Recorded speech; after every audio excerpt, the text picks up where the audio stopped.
Hello everyone. Lately I've been thinking about this question. Why do I do what I do? Or maybe put it in a negative, why don't I do what I don't do?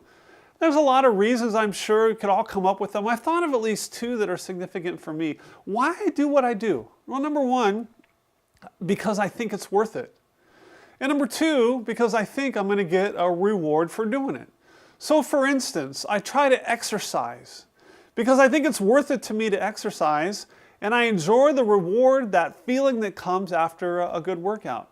Well, for instance, also, I try to eat right. Why? Well, I think it's worth it. I think it's a good idea to eat right, but I also like the way that I feel when I eat right. I don't like the way that I feel when I don't eat right. And you can go on and on. But then this question got me thinking about this. Why do I seek God?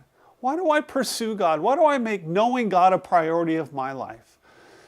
Is it because I want Him to love me, and I'm afraid if I don't do X and Y and Z, He won't? Is it because I want Him to love me more?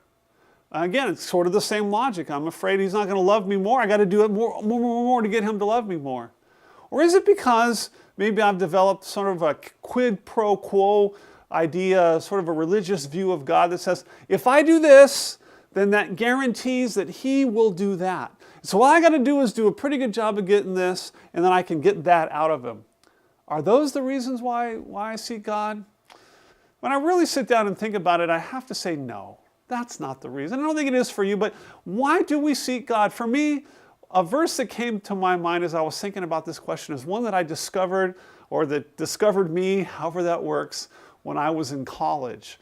And it's Psalm 16:11, and I want to read it to you. I bet it's familiar to you. It goes like this. You will make known to me the path of life. In your presence is fullness of joy. In your right hand there are pleasures forever. If you've been a Christian for any amount of time, you know seeking God can be hard. Pursuing Him can be difficult. It's not always peaches and cream. And sometimes life doesn't go the way that we expect it to. And what do we do in those moments? Well, we keep seeking.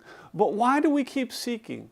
Because we are convinced of what this passage says, that knowing God, seeking for God, will provide the pleasures that we desire, will provide, what does it say, satisfaction that we desire, above all other things that we could pursue. So this is an interesting point. In pursuing God, we get satisfaction and we get pleasures. And the verse even says that He will make known to us the path of life. Now, you can pursue what direction should I take in life. You can pursue satisfaction. You can pursue fulfillment and never find God. And people do it all the time. But when you seek God, you will find direction, satisfaction, and fulfillment, which sounds to me a lot like Hebrews 11:6, which says that without faith, it is impossible to please God.